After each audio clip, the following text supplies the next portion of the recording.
is give you a brief overview of some of the classified programs that have been developed deep within the military-industrial complex. And we're going to break that down into 3 specific categories. Category number 1 is the Air Force Aircraft Black Budget Program. That's really defined as any program that has less than 5% congressional oversight. Category 2 is the Deep Black Program. And the 3rd and final category is what we've termed a USAP, or Unacknowledged Special Access Program. And if you work in one of those projects and the President asks you for specific details regarding that program, your mandatory reply is to be, Mr. President, no such project exists. So that's a brief overview of some of the programs that we'll be talking about today. Now, Burisch dropped a couple of bombshell statements in 1993 at a UCLA Alumni Club presentation right here. He also did the same thing at a Wright-Patterson Air Force Base slide presentation back in 1993. It says, we did the F-104, the C-130, the U-2, the SR-71, the F-117, and many other programs that I can't talk about. We are still working very hard. I just can't tell you what we're doing. And then later on it says, the Air Force has just given us a contract to take ET back home. These statements have been fully authorized. These are actual statements that Burisch actually made. We now know how to travel to the stars. It's time to end all secrecy on this, as it no longer poses a national security threat, and make the technology available for use in the private sector.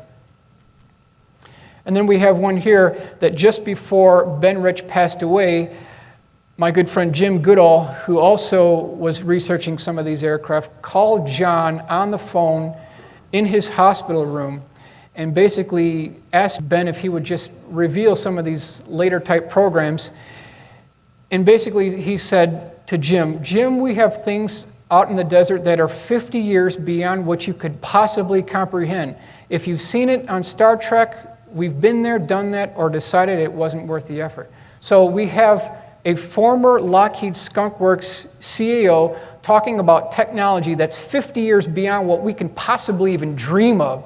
So when you go out to your local air show and you see the F-117, you see the B-2 stealth bomber, that technology is so obsolete, so arcane, so dinosaur technology, it's just completely off the charts.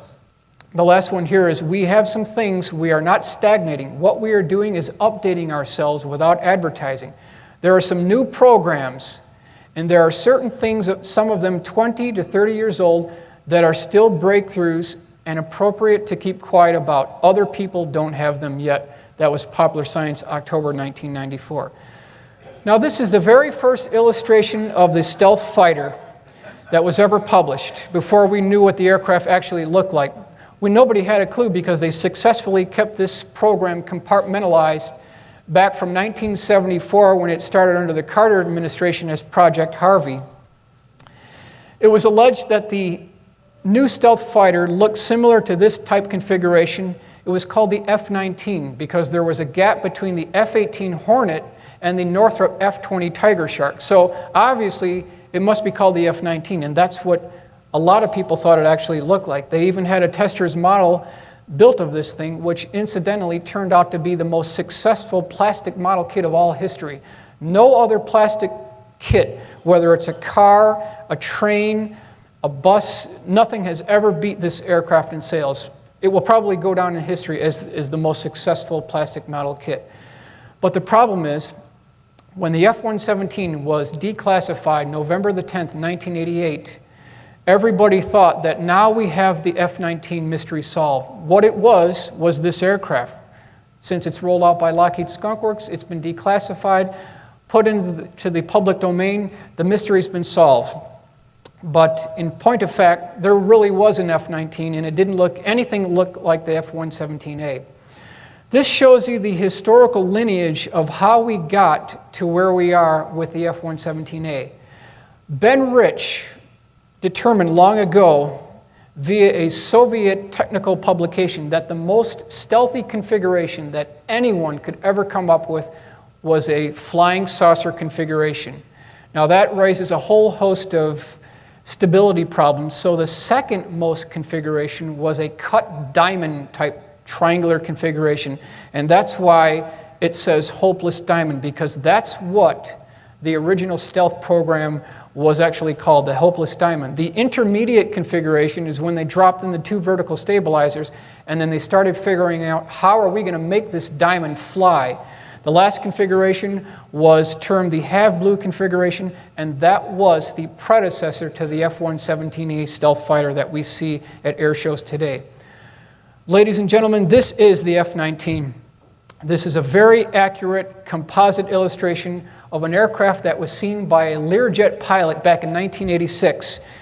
He just broke out of a series of clouds, and this is an actual pilot report, and to his lower left-hand position and just slightly ahead of him, he saw this very unusual aircraft, very unusual. It was a flattened football diamond-type configuration. It had control surfaces along the leading and trailing edge of the aircraft. There was an X-15 splitter canopy right up front in this location that tapered back and blended into the upper portion of the craft. There was a NACA air intake on both sides of the pilot's center line. There was a trapezoidal exhaust port here, and then a very unusual dorsal and tail fin arrangement at the aft end of the craft. You'll notice, too, that there's a very interesting ridge along this lateral section of the aircraft which contain tiny fuel injector nozzles. So, now it dawned on this pilot that he could have actually ran into the clouds, because that was IFR conditions right in there. So he called ATC, which was Nellis at the time, and he said, "Air traffic control, why didn't you warn me of the traffic in my vicinity? You know, I'm looking at this thing." And ATC came back and said, "What traffic? We're not painting anything on the radar. We're not seeing anything." This Learjet pilot came back on the radio and said, "The heck there isn't. I'm looking at a black triangular flattened football shape with a tail on top, tail on the bottom. In fact, I'm looking at the pilot's helmet. I can see it." As soon as that happened, there was a pause on the radio. Lasted a few seconds. Another voice, a deeper voice, came on the radio and said, "Such and such Learjet pilot, you will vector to this location. You will land at Nellis Air Force Base, and when you land at Nellis Air Force Base, you will taxi to the end of the tarmac. And when you taxi to the end of the tarmac, do not depart your aircraft. We will meet you." And for the next 18 hours, he was debriefed about an aircraft he never saw. That was a real pilot sighting.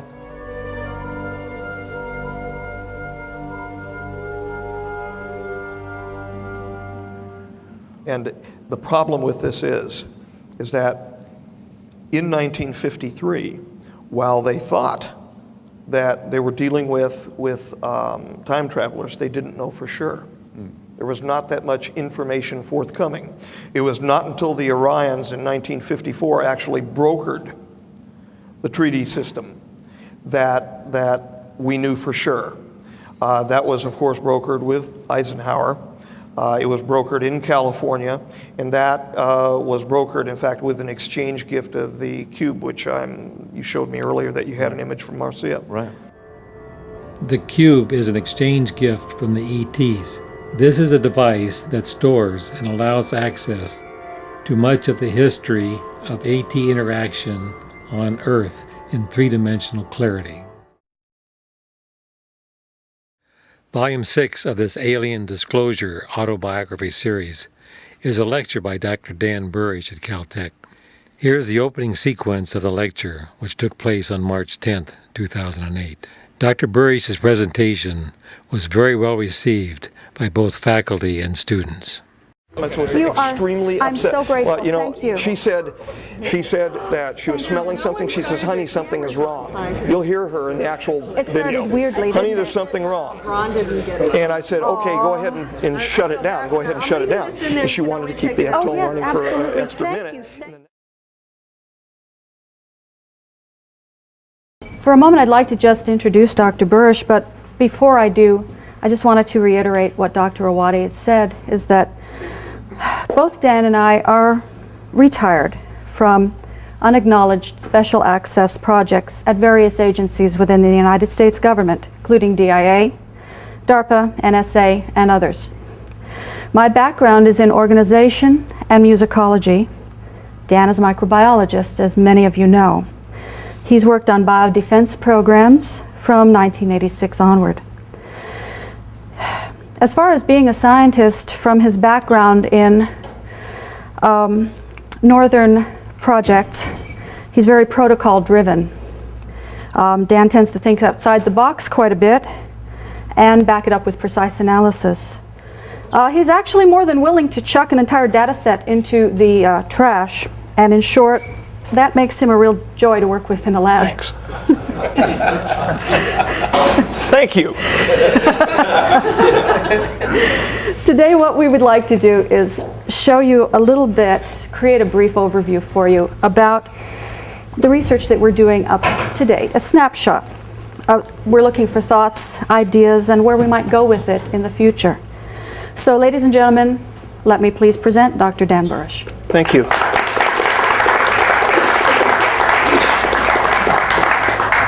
We saw the phenomenon, and then after we recognized the phenomenon, we tried to make it go away. Not our words, the words of Dr. Jerry Hubbard from JPL in 1971, dealing with a peculiar silicate-associated phenomenon on the surface of Vicor when they were having some difficulties with anomalous organic formation on the surface of a pure silicate. As Stephen Jay Gould said, theories must have histories as well as essences.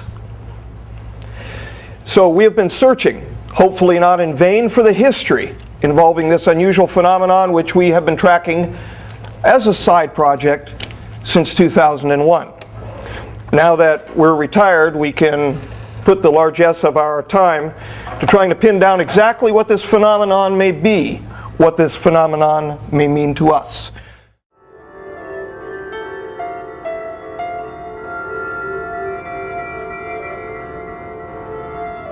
That was filmed in the presence of a couple members of the public who, because we were not willing to provide the optics train, one of them flew all the way from England. And then after we wouldn't provide him with the optics train, after we told him that we wouldn't, he did it twice, that we would not provide him the optics train because this can be turned into a weapon. And we're going to be showing a film of how it can be turned into a weapon as well, to the assembled audience that we'll speak about here in a moment. Okay. And what are we looking at in this slide here? You are looking at a peculiar plasma phenomenon off the surface of quartz. The round-looking thing on top is actually what we nicknamed a portal. That is a singular phenomenon. The area immediately under that, going from left to right, is another one of the singular phenomenons. The material being ejected off to the right is an aggregate of material which is assembled in the outer periphery of the phenomenon and then is ejected out and affects cells in our environment. We're presently theorizing that this could be a new variety of horizontal gene transfer, something akin to what we call transduction, and in fact along a viral type retroviral type pathway, but an augmented retroviral type pathway. So what you're looking at here is you're looking at a portal firing a particle. And we came to nickname these particles by different names. The one which became the most famous nickname was called a Ganesh particle. And we did so only because we had to call them something. We didn't know what they are, and to date we still truly don't know exactly what they are. We know more of what they do. We've assembled a proposed preliminary system, but we don't know exactly what they truly are. It's been suggested by such people as Bill Hamilton that they may be the Pavitrakas of the ancients, the ancient Hindus. From their Sanskrit, from their Vedas? Absolutely, that these metamaterials, these subtle matter materials, are the things which they believe come and animate their idols. I'm not certain, but it's possible. You're looking at a high-resolution image annotated on bottom with what you're looking at, as well as annotated by perspective on the top of a portal. This image was actually enhanced using software from S4. I was allowed to borrow some software for a while. Is that right? Yep. Interesting. We nicknamed it Shady Soft because the nickname for S4 is the Shady Rest, the old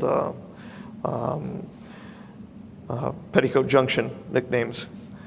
And what you see in the top center is the object of greatest interest to me, the thing which is bordered or bracketed by the yellow brackets.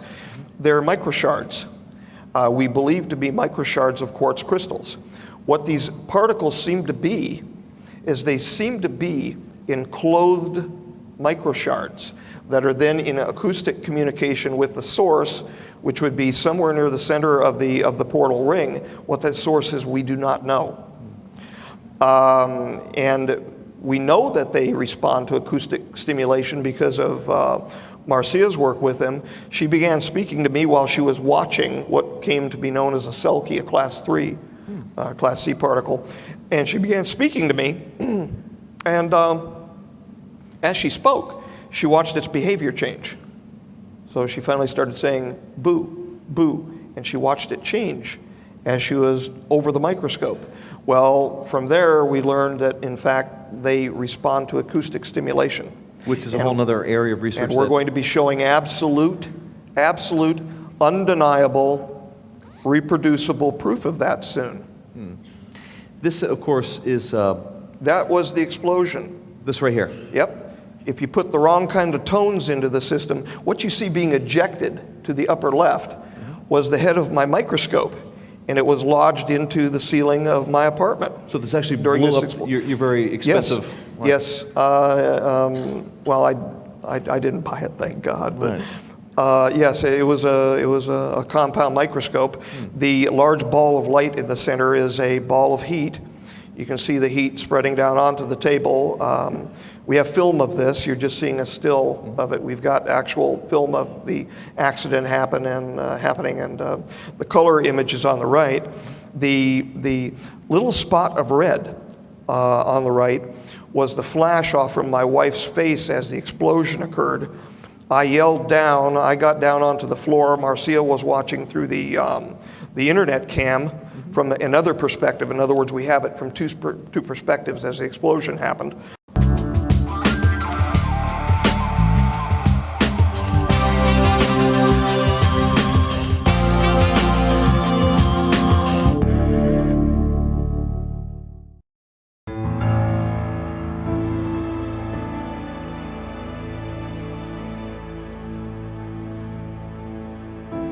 I would be very happy and very relieved to feel as though I was responding to the elected government of the United States of America with what talents God's given me. I'm responsible to the people of the United States of America. The nature of the information to which I'm privy is sensitive enough that the full disclosure of that information would have to be done in an appropriate location and under appropriate circumstances. Certain military application information would have to be done in a closed session milieu for the national security. The Congress knows it's not in control. They know that this is a wild train out of control. And they want that control back. They're not stupid. They know that there are things that are going on down the hall from them that they can't fathom. They deserve to have that back in their hands because that's what they were elected to do. And if we care at all about what's left of our Constitution, they deserve to have that in their hands. Aren't we the masters of our destiny in our country? Aren't we supposed to be? Yes, sir. Supposed to be.